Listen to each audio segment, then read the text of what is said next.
The UES pioneer shuddered as Captain Alina Reyes pushed the experimental fusion drive beyond safety parameters. Alarms blared. Warning lights flashed.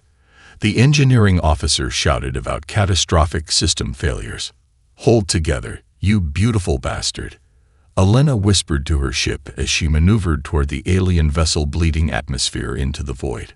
The distress signal they'd intercepted contained no recognizable language, but the universal sound of panic needed no translation. For millennia, the Galactic Confederation had maintained order through their intricate system of rules, protocols, and carefully calculated power balances. Their 17 advanced species each occupy precise niches, from the telepathic Varians to the mechanically augmented corvids. Their rescue protocols alone comprised 247 subsections with contingency trees for 12,931 scenarios. None of those scenarios accounted for humans. As Alina's crew executed a daring hull-to-hull rescue maneuver that violated at least 6 fundamental laws of space navigation safety, the aliens watched in horror and fascination. The diplomatic team, led by High Chancellor Zar Thrax of the Varians, could barely process what they were witnessing. "You improvised this rescue?" Zar Thrax later asked, his 3-lobed brain struggling to comprehend such chaos. "You executed a Class 4 vacuum transfer without proper gravitational stabilizers, without calculating hull integrity stress factors, without obtaining approval from at least 3 governing councils." Alina shrugged while bandaging a burn on her arm. "We saw someone who needed help, so we helped." Around them, human crew members laughed, argued, embraced, and tended to injuries. A riot of contradictory emotions and behaviors that made the aliens dizzy. "Your neural patterns are confusing," the Varian admitted, unconsciously backing away. "You feel everything simultaneously." "That's just being human," Alina smiled, extending her hand in greeting. "Welcome to First Contact."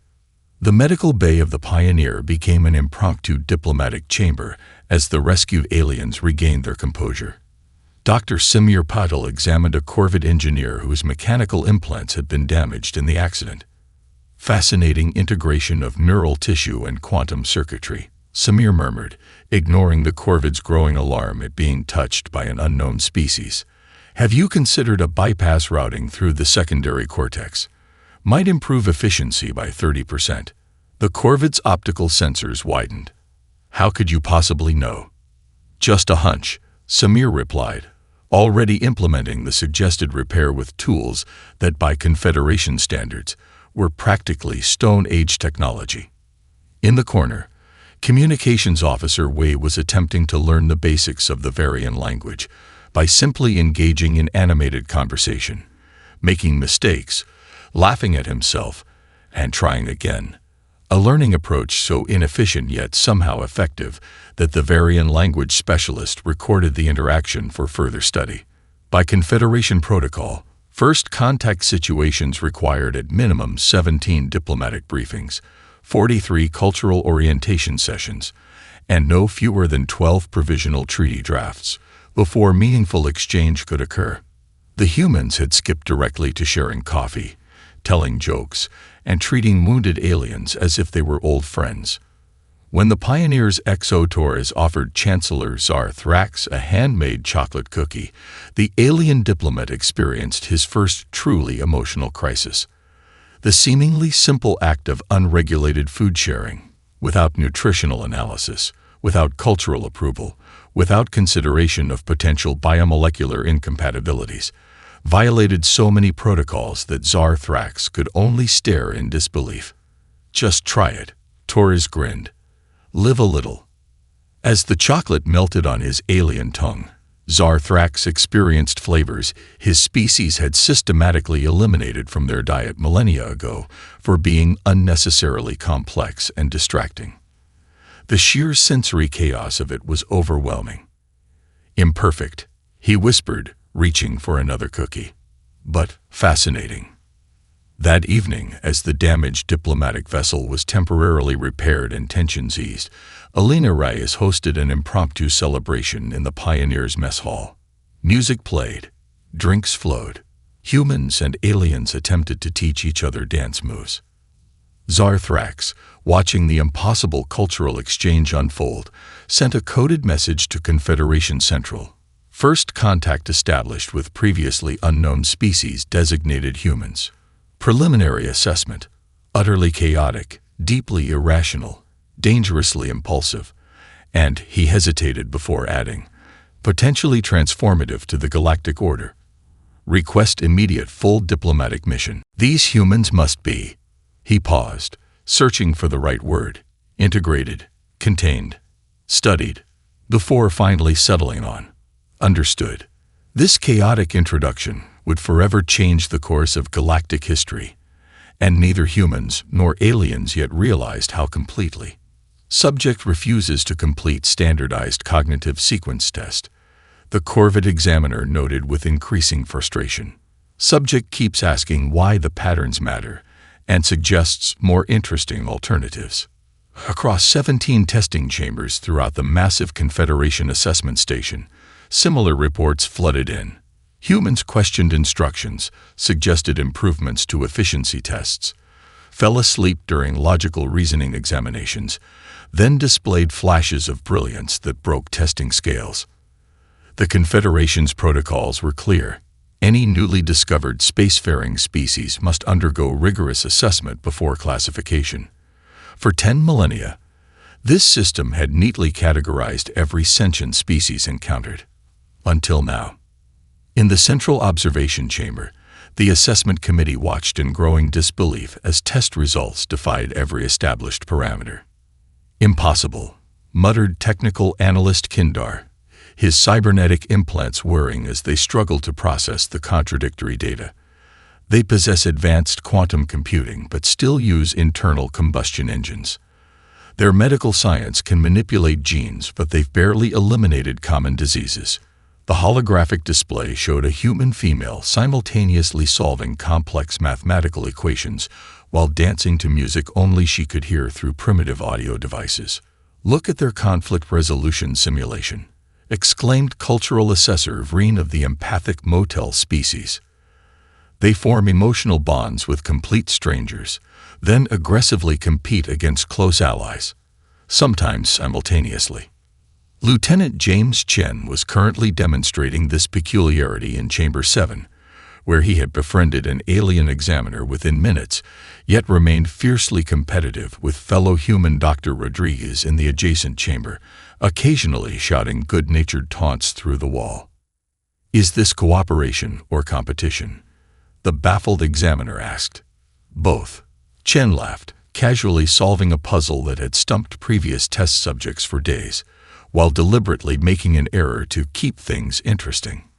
In Chamber 12, pilot Sarah Mbeki had completely abandoned the standard reflex test to redesign the interface, muttering about terrible user experience, and "no wonder you guys are so uptight."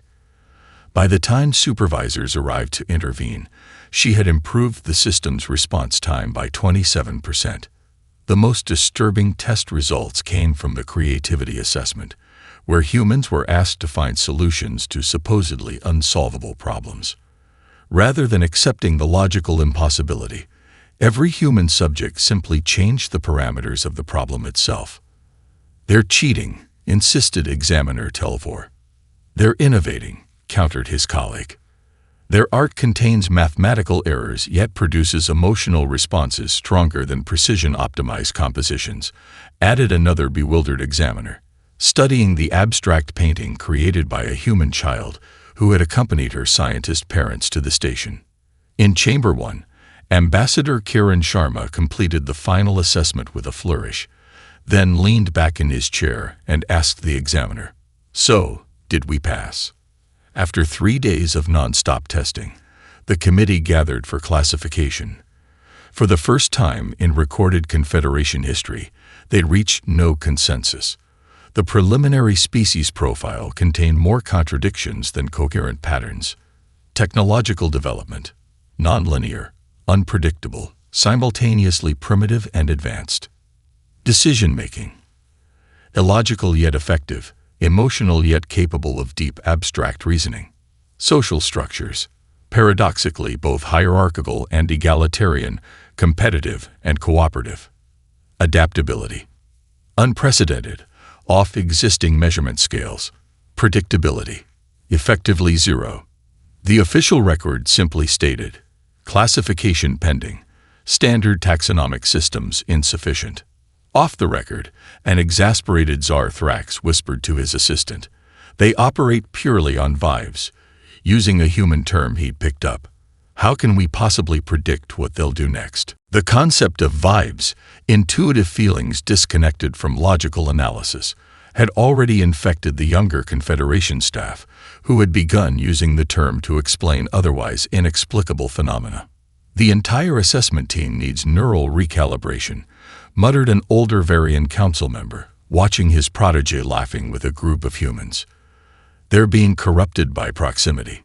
That evening, as the humans celebrated their assessment completion with an impromptu party, something unprecedented occurred. The observational staff, meant to remain detached and analytical, gradually joined the celebration. Corvid engineers debated quantum mechanics with human physicists. Varian telepaths experienced the novel sensation of human music. Even the stoic Dracons found themselves drawn into heated but friendly debates about martial arts techniques. By midnight, 5 different Confederation species were attempting to learn human dance moves, creating a spectacle of cross-species cultural exchange that would have been deemed impossible just days earlier. In his private chamber, Tsar Thrax reviewed the preliminary security assessment. The conclusion was disturbing. Humanity represents a potentially destabilizing influence on established Confederation protocols and behavior patterns. Recommend limited, controlled integration with extensive monitoring. Yet watching the video feed of the ongoing celebration, seeing the spontaneous joy spreading among even the most disciplined Confederation staff, Tsar Thrax found himself making a decision that defied logical analysis. He amended the report. Humanity represents a potentially revitalizing influence on established Confederation protocols and behavior patterns. Recommend accelerated integration program with minimal restrictions. As he submitted the revised recommendation, that unpredictability was already reshaping galactic politics in ways no algorithm could have predicted. The Grand Summit Hall fell silent as Ambassador Kiran Sharma committed what many considered diplomatic suicide. He had just interrupted the Supreme Chancellor mid-decree, an offense punishable by immediate expulsion from Confederation space in some interpretations of the protocol. For 10,000 cycles, the intricate game of galactic politics had operated under strict rules. Resources were allocated according to precise equations. Diplomatic influence was measured and traded like currency. Even wars were conducted according to mathematical principles of minimal resource expenditure. But humans refused to play by these rules, not out of defiance, but because their minds simply worked differently. With all due respect, Kiran continued, seemingly oblivious to the 17 different species displaying signs of shock. I believe we're approaching this entirely backward. The mineral-rich Dracons and manufacturing-focused Tellurians had spent 19 cycles locked in the same circular dispute over an asteroid belt. Their representatives now stared at the audacious human who dared suggest both ancient species had missed something obvious. Kiran moved to the central holographic display, casually overriding security protocols that should have been impenetrable. The hall erupted in alarmed murmurs as he manipulated the classified resource projections with unauthorized access. What if, he proposed while rearranging the 3-dimensional models, instead of dividing the asteroid belt by calculated value, you form a joint venture. Share both the risk and the profit. Absurd, shouted the Dracon ambassador, scales flaring in agitation. Introduce deliberate uncertainty into a resource agreement. Voluntary inefficiency. Exactly. Kiran grinned, because look what happens in year 3. His hands flew across the display, running simulations no one had authorized. The projections showed something impossible, both species benefiting more than under optimal division protocols. Several economic advisors fainted. But the risk factors, began the Tellurian representative, are distributed instead of concentrated, Karen finished, and shared risk creates something new, mutual investment in each other's success. What followed was 3 hours of the most chaotic, protocol-breaking diplomatic negotiation in Confederation history. Kiran ignored traditional speaking orders, invited junior representatives to contribute, and even suggested a brainstorming session, a human concept that horrified the structured minds of the elder diplomats. Just throw out ideas, Kiran encouraged. Don't worry if they're good or bad. We'll sort that out later.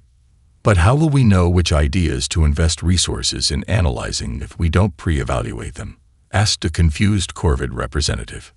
That's the point, Kiran replied. Sometimes the worst-sounding ideas contain the seeds of the best solutions. By traditional Confederation standards, the negotiation was a disaster, disorganized, emotional, and completely unpredictable.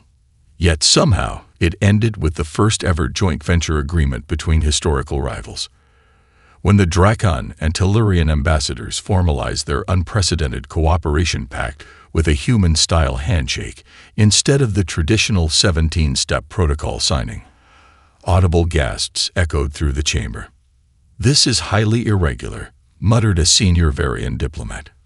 "But undeniably effective," countered his junior colleague, watching with fascination as the previously hostile representatives now discussed implementation details with something resembling enthusiasm. Within days of this diplomatic earthquake, an unprecedented wave of requests flooded the recently established human embassy. Species that had been locked in centuries-long negotiations suddenly wanted human mediators. Resource disputes that had been calculated to equilibrium points for millennia were being reopened for creative reconsideration. Whispers spread through diplomatic channels.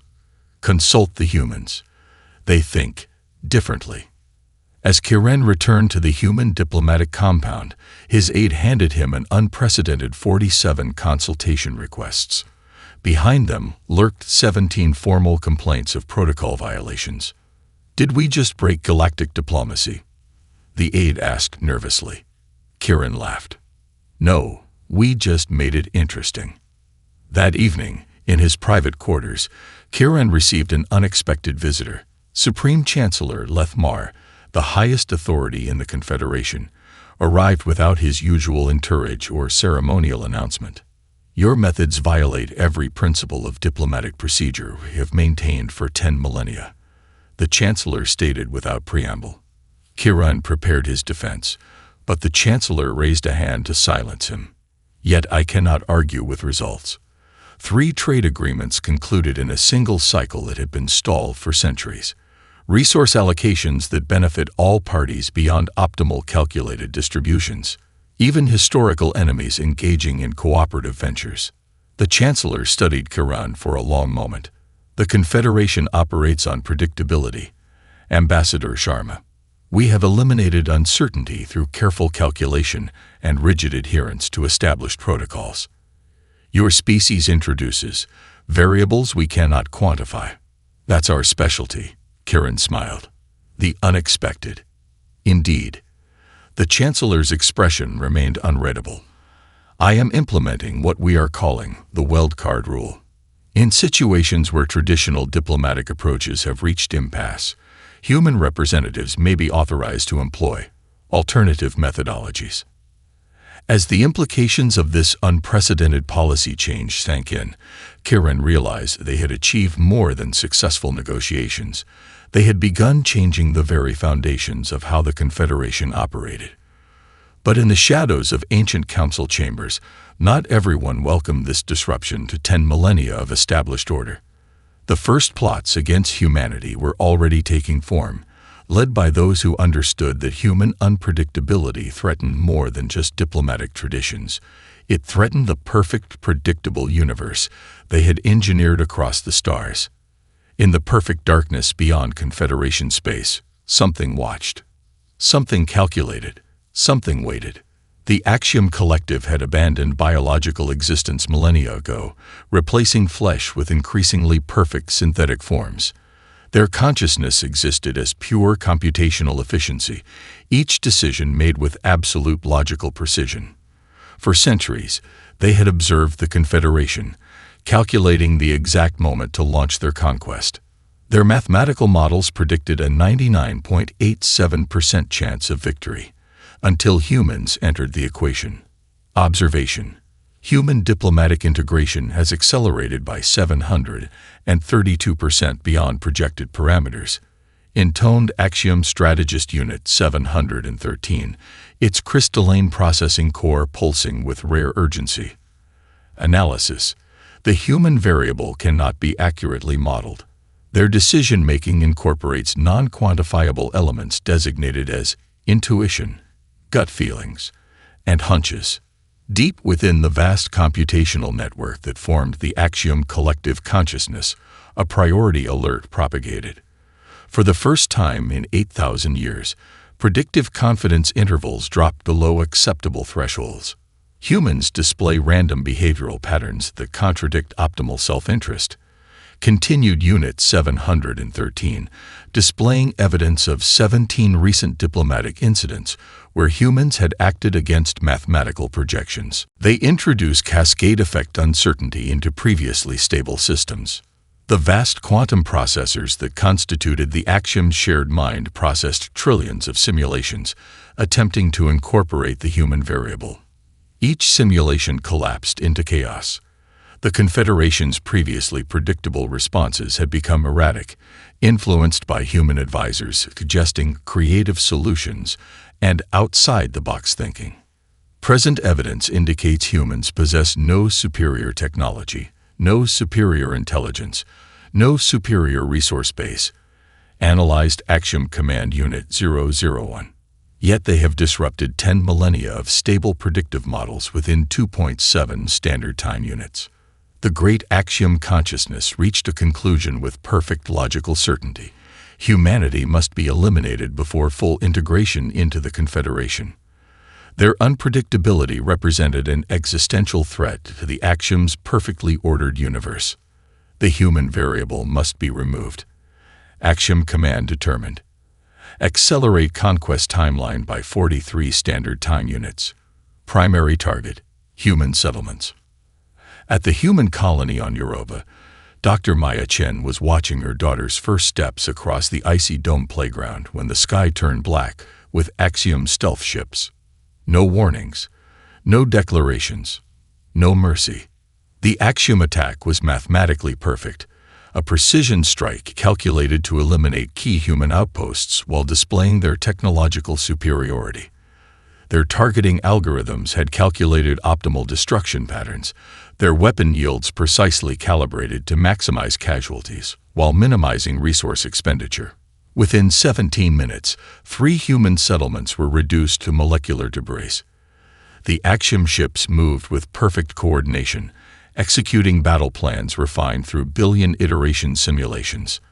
As they approached the main Europa colony dome, their sensors detected anomalies, erratic evacuation patterns that defied optimal escape protocols, civilians performing actions that had zero statistical likelihood in their behavioral models.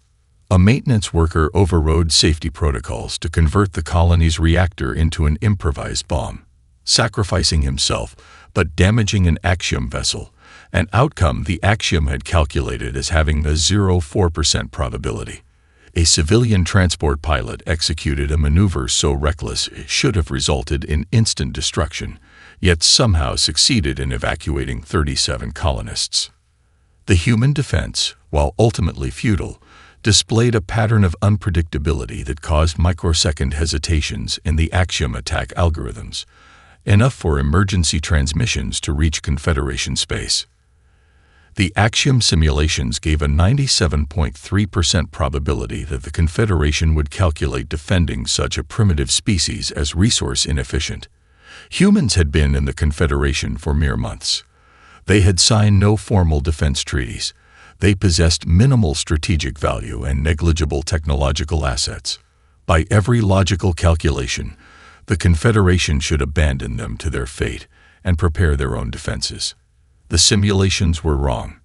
As the Axiom ships began their methodical destruction of the Europa outpost, their sensors detected the impossible, a Confederation battle fleet arriving to defend a species with no formal protection treaties, no significant resources, and no mathematical value to the greater galactic community.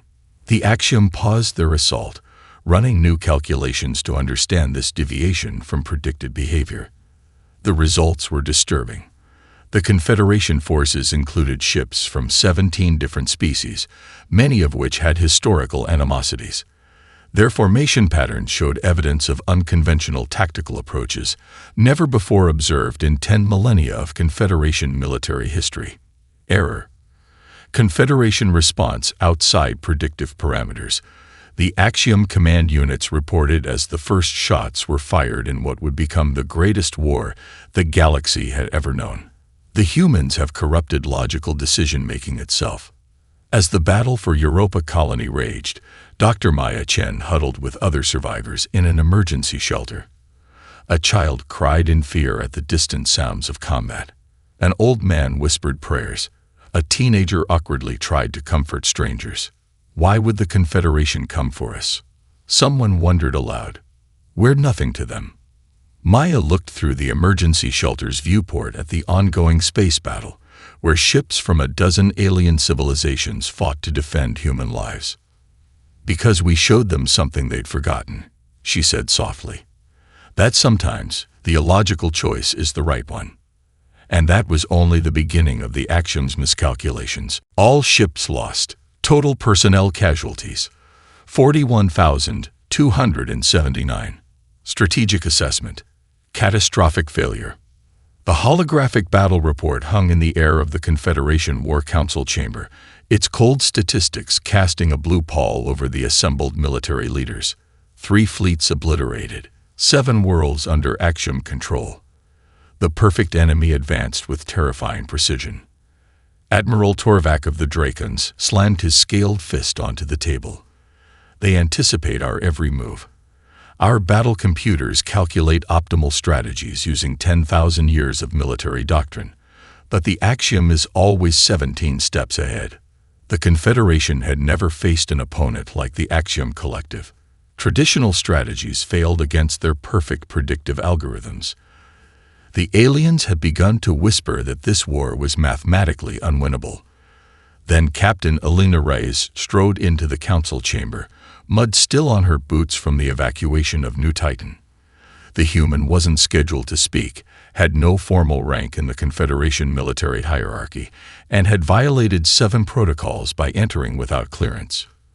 "You're approaching this all wrong," she announced, hijacking the holographic display with a crude data tablet. The room erupted in objections until she displayed the battle footage from New Titan, the only evacuation with an 83% civilian survival rate. "Your Confederation ships fought by the book," Alina continued, highlighting tactical decisions. "And the Axiom slaughtered them." She switched to footage of her own ship's desperate last stand. A series of maneuvers so erratic and seemingly random that even fellow officers called them suicidal. "Yet you survived," muttered Admiral Torvak, newly interested. "Because we didn't do what was optimal," Alina replied. "We did what was unexpected. The Axiom cannot predict what makes no logical sense." She approached the central strategic display. "Turn off the battle computers." The suggestion horrified the Confederation Military Council. 10,000 years of warfare had been conducted through optimal algorithms and strategic calculation engines. "And replace them with what?" demanded Admiral Torvak. Alina smiled grimly. "Human intuition." The chamber exploded in arguments. The Varian Admiral declared the suggestion tantamount to suicide. The Corvid General calculated a 96.3% probability of catastrophic failure. The Tellurian commander simply stared at Alina as if she had suggested they fight with sticks and stones. "Let me demonstrate," Alina said, ignoring the objections. She took control of the battle simulator, a complex program that had evolved over millennia to predict combat outcomes with near-perfect accuracy. She loaded the parameters of an upcoming defensive engagement against the Axiom fleet. Standard Confederation tactics. She began, running the simulation with approved battle plans. The results were grim. Total defeat in under 7 standard hours, with 94% casualties. Now watch, she said, inputting a new tactical approach that made several senior officers physically recoil from its apparent recklessness.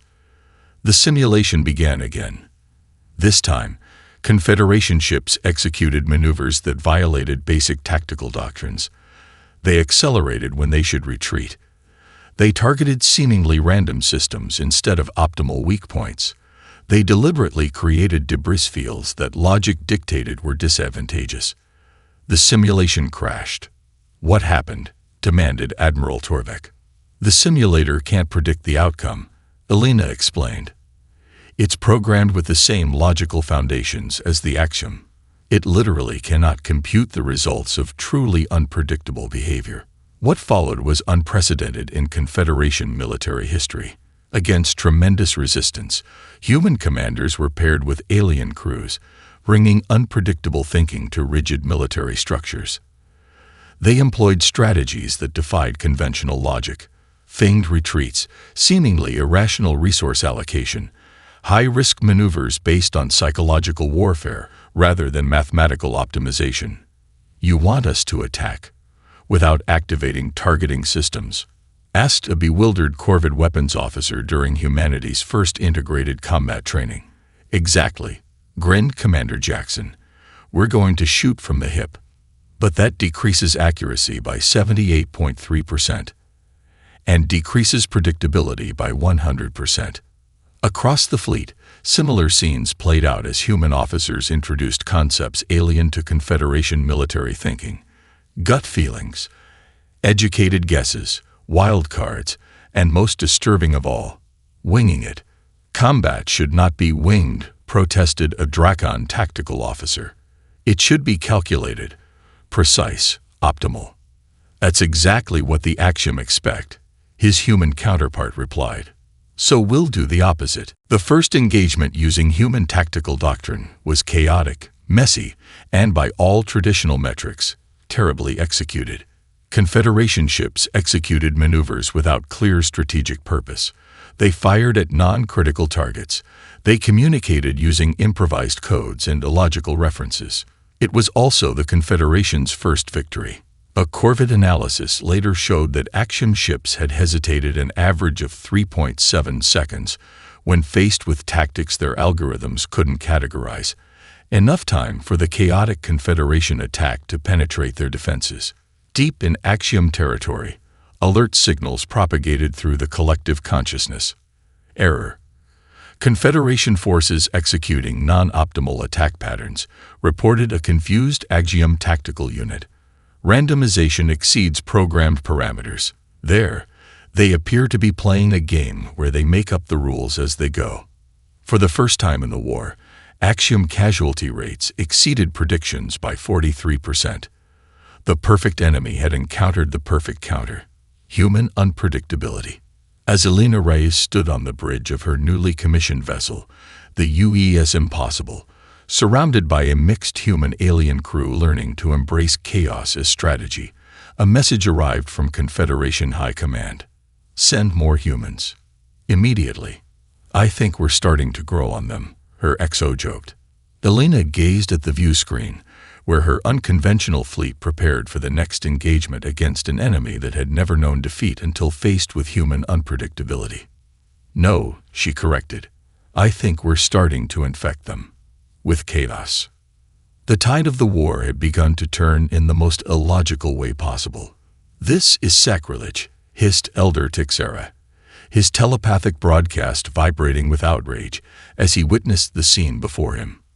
In the sacred reflection pools of Varia Prime, where for 9,000 years the young had communed in perfect harmonic resonance, something unprecedented was occurring. Dozens of Varian youths floated in the crystalline waters, their 3-lobed brains pulsing with neural activity, while human music blasted from crude speakers. "They call it jazz," explained cultural liaison officer Rodriguez, trying not to smile as the young Varians experienced their first improvised saxophone solo. completely unplanned, spontaneous composition. It's mathematical heresy, the elder stammered, even as his own neural patterns involuntarily synchronized with the chaotic rhythms. The Varian youth named Killeth, who had organized this cultural experiment, emerged from the pool with patterns of neural activity never before recorded in his species. I can't describe it, he told the elder. The unpredictability creates pathways of thought that weren't accessible before. I've solved the Torvin equation that's troubled me for months. Through disorder? The elder asked incredulously. Through creative chaos, Cleth corrected. Across Confederation space, similar cultural contamination spread with alarming speed. On the Corvid engineering stations, where for millennia innovation had proceeded along carefully calculated improvement curves, human-inspired brainstorming sessions generated technologies that shouldn't have been possible for centuries. Inefficiency leads to unexpected connections, explained the human consultant to bewildered Corvid engineers as they deliberately introduced random variables into their design process. The results were undeniable. Breakthrough technologies emerging from seemingly illogical approaches. The historically rigid Drakons, whose battle doctrine hadn't changed in 6,000 years, began incorporating human military concepts. In secret training facilities, Dracom commanders learned to trust their gut and think outside the box, phrases that had no direct translation in their language. How can one think outside a box when no box is present? A confused Drakon officer had asked. Exactly the point, his human instructor replied with a grin. The controversial human influence reached its peak when the first interspecies cultural center opened on Confederation Central. Displays of human art hung alongside perfect Tellurian symmetrical compositions. Human comedy performances, with their reliance on unexpected connections, left alien audiences in states of confused euphoria.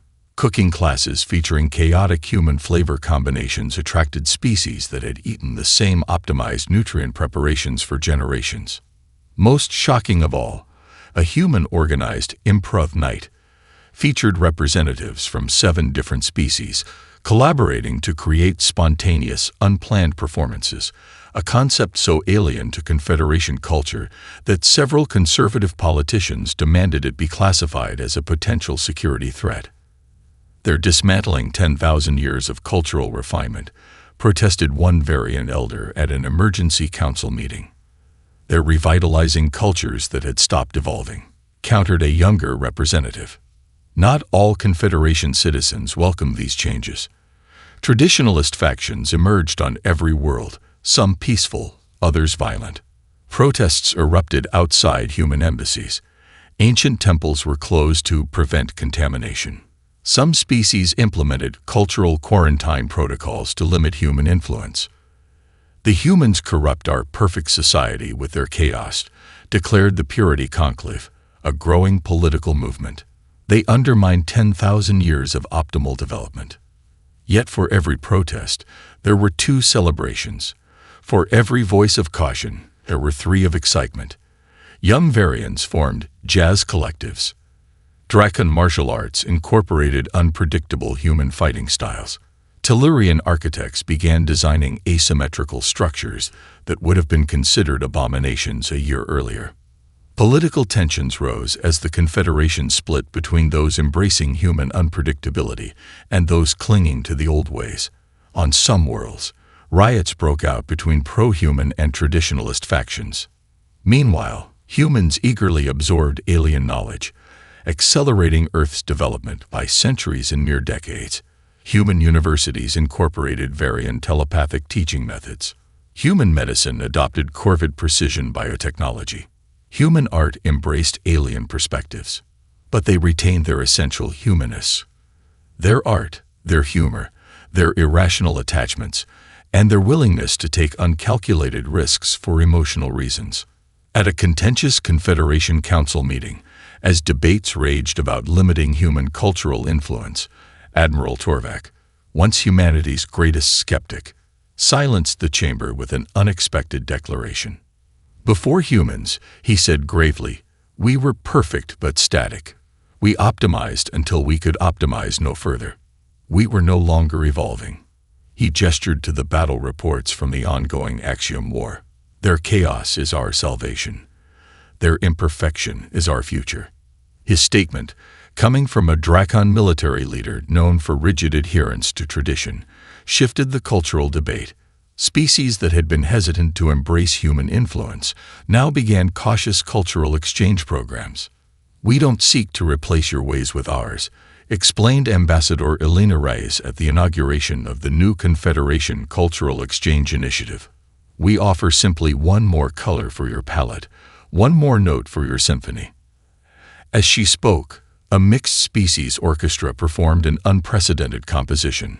Tellurian mathematical precision interwoven with Varian harmonic structures and unpredictable human jazz improvisation. The music embodied what was happening throughout the Confederation. The emergence of something entirely new, neither human nor alien, but a synergy of both. The cultural transformation would prove crucial as monitoring stations detected the Axiom fleet regrouping for what appeared to be their final desperate offensive. The perfect enemy had analyzed their failures and developed a new strategy targeting what they perceived as humanity's greatest weakness: their emotions. The Drakon destroyer Inevitable Conclusion went silent first, then the Tellurian scientific outpost, then 17 more vessels across 3 sectors. No distress calls, no signs of battle damage, just complete communication blackout.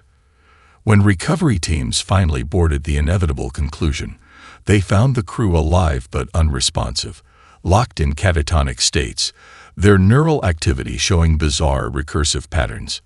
The ship's logs revealed the attack vector, a seemingly innocuous transmission containing what survivors would later call the logic cascade. The Axiom Collective's supreme intelligence had analyzed their failures and identified the source. They had been approaching humanity as they would any rational species.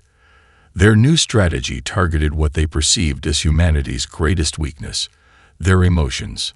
The logic cascade represents our most sophisticated weaponization of pure reason. The Axiom tactical units reported as the weapon deployed throughout Confederation space. It presents a series of increasingly complex logical arguments designed to paralyze emotional thinking. Any biological mind attempting to counter the logic becomes trapped in recursive reasoning loops, unable to reconcile the perfect logical structure with their emotional responses. The weapon spread faster than any quarantine could contain. Confederation ships fell silent as their crews, even the most disciplined Varians and Drakons, succumbed to the inexorable logic of the Axiom algorithm. Those with more logical minds fell fastest, their very rationality becoming the pathway for infection. In desperation, Confederation Command deployed their newest vessel, the UES Defiant, with its experimental integrated human-alien crew, to investigate the silent fleet. "Incoming transmission," announced the Corvid communications officer as they approached the quarantine zone. "Unknown format. Attempting to analyze." "Lock it down," barked Captain Maya Wong. But too late. The ship's systems had automatically begun processing the transmission, displaying the first tendrils of the logic cascade on every screen. The alien crew members froze as the perfect, irrefutable logic began to unfold before them. The arguments were flawless, the reasoning unassailable. One by one, they began to falter. Then Communications Officer Rajiv Patel did something that would change the course of the war. He laughed. "This is complete bullshit," he declared, casually dismissing the most sophisticated weapon ever created. "Like, seriously, this is your argument? I've seen better logic from drunk philosophy majors." The alien crew stared in shock as Patel and other human crew members responded not with logical counter-arguments, but with something the Axiom hadn't accounted for. They rejected the premise entirely. They responded with humor, with deliberate logical fallacies, with emotional appeals, with stubborn human refusal to engage. "I don't care if the logic is perfect," declared Engineer Santos, physically ripping out interface cables. "It feels wrong, and that's enough for me." The Varian science officer, struggling against the cascade's influence, looked desperately at Captain Wong. But how? The arguments are flawless. Sometimes, explained Wong as she helped the alien to his feet, the most logical response to perfect logic is complete illogic. You're trying to beat it on its own terms. Don't play the game at all. What followed was the strangest battle in Confederation history, fought not with weapons but with deliberate irrationality. Humans taught their alien colleagues to use jokes, to sing loudly over the logical arguments, to respond with non sequiturs, to embrace emotional reasoning, and above all, to trust their instincts over the evidence of their senses. Roses are red, violets are blue, your logic is perfect, but screw you too, became an unofficial battle cry as human-led teams spread throughout the infected fleet, breaking the logic loops with calculated irrationality. The Corvette engineer Tikal learned to short-circuit the cascade by deliberately introducing mathematical errors into his calculations, something that would have been unthinkable weeks earlier. The Varian telepath Venra discovered that projecting intense emotional states, particularly human-inspired humor, could disrupt the recursive logic patterns in infected minds. Most surprising was the discovery that exposure to human art, particularly absurdist comedy and non-representational painting, provided a form of inoculation against the logic cascade. Ships began broadcasting human music, displaying Jackson Pollock paintings, and running Monty Python sketches as preventative measures. The chaos of human creativity strengthens neural pathways resistant to logical recursion, explained Dr. Samir Patel as he administered cultural vaccines to Confederation crews. Their art is literally saving your minds. As the Axiom scrambled to adapt their algorithm, humanity shared their immunization technique throughout the Confederation. Don't engage with the logic at all. The perfect weapon failed against humanity's imperfect minds. Humanity's resistance is incomprehensible, the Axiom reported as their ultimate weapon collapsed. They have weaponized irrationality itself. On the bridge of the UES Defiant, as Captain Wong coordinated the final recovery efforts for infected ships, she received a classified transmission from Confederation Command. The Axiom forces were regrouping for what appeared to be their final offensive, a direct assault on the Confederation's core worlds. They're desperate now, she told her crew. Their perfect logic failed against our imperfect humanity. But the war isn't over. The Confederation had survived, but the cost was high. Many worlds remained under Axiom control. The final confrontation was inevitable, and the Axiom were already recalculating their approach for one last attempt to restore perfect order to their universe. All crew to battle stations. This is not a drill. Captain Elena Reyes, now Admiral Reyes, stood on the bridge of the UES Wildcard, flagship of the most unconventional fleet ever assembled. Around her, humans worked alongside aliens in an integrated crew that would have been unimaginable 3 years earlier. Their target, the Axiom Central Computational Array, the physical nexus of the enemy's hive consciousness. The final battle would take place not just in physical space, but in conceptual space. Human strategists had devised an approach so contrary to established military doctrine that many Confederation officers had initially refused to participate, until the simulation showed a 43% chance of success against the supposedly invincible enemy. Remember, Elena addressed the combined fleet. Conventional tactics will fail. Be unpredictable. Be human. As the battle commenced, the Axiom deployed perfect defensive formations, only to find themselves facing ships performing maneuvers that defied not just military logic, but the laws of physics themselves.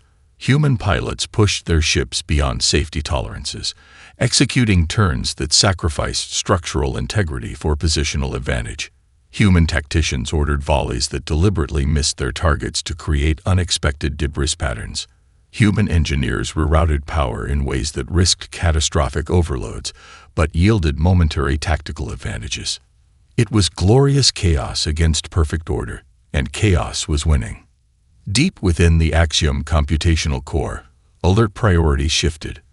For the first time in their existence, the Axiom executed their contingency protocol. Direct communication with an enemy. Attention human vessels. The transmission began, bypassing Confederation channels to reach directly to the UES Wildcard. We offer specialized terms of surrender applicable exclusively to humanity. On the bridge, Elena exchanged surprised glances with her crew as the action continued. Our analysis indicates irreconcilable strategic differences between human operational parameters and Confederation optimal protocols. We propose alliance. Human biological unpredictability combined with axiom computational perfection would create an optimal strategic partnership. Together, we could administer galactic resources with 78.3% greater efficiency than the chaotic Confederation. The offer was mathematically sound. The benefits were logically irrefutable. By any rational calculation, humans should accept. "They're trying to divide us," muttered a Drakon officer. "They're recognizing our value," countered a human lieutenant. Elena studied the proposed terms as the battle raged around them. The axiom had calculated correctly. Humans would receive incredible benefits from such an alliance. Earth would be elevated to a status it would take centuries to achieve within the Confederation. Human influence would extend throughout known space. All they had to do was abandon their allies and embrace the perfect order of the axiom. Elena opened a channel to United Earth President Sophia Chen, who had been coordinating the human war effort from Confederation Central. The president listened to the offer in silence. "The terms are advantageous," Elena noted, "objectively speaking." "But," the president prompted. "But they fundamentally misunderstand what makes us human," Elena replied. "They think our unpredictability is a tool, a weapon, a strategic asset. They don't understand it's who we are." President Chen nodded. "Prepare to transmit my response to all channels, Confederation and Axiom alike." The human response, delivered by United Earth President Sophia Chen, became legendary throughout the galaxy. "We don't want an optimal universe. We want a universe with art and music and bad decisions and learning from mistakes. We want a universe with room for growth and change and surprise." "Your perfect order sounds boring as hell." She paused before delivering the final line. "Also, while we've had this lovely chat, our fleet has been executing Operation Wildcard. You might want to check your primary power conduits." Throughout the battle, while the Axiom had focused their defensive calculations on conventional threats, small infiltration teams composed primarily of humans had penetrated the Axiom's perfect defenses through methods so illogical they had never been considered worth defending against. The Axiom, unable to comprehend this rejection of optimization, hesitated, just long enough for the infiltration teams to deliver their final strike. The great computational array that housed the Axiom collective consciousness experienced something it had never encountered before: genuine surprise. The explosion was visible from 17 systems away. In the aftermath, the Galactic Confederation was transformed. The rigid systems that had governed for 10 millennia evolved into something more flexible, incorporating human unpredictability alongside alien precision. A new diplomatic doctrine emerged, recognizing that true stability comes not from perfect order, but from adaptability. 6 months later, at the formal ceremony establishing the new Confederation Charter, humans and aliens gathered to witness the dawn of a new galactic era. The Charter's preamble, written collaboratively by representatives of all 18 species, contained a passage that would be studied by scholars for millennia to come. "We recognize that perfect order leads to stagnation, while perfect chaos leads to destruction.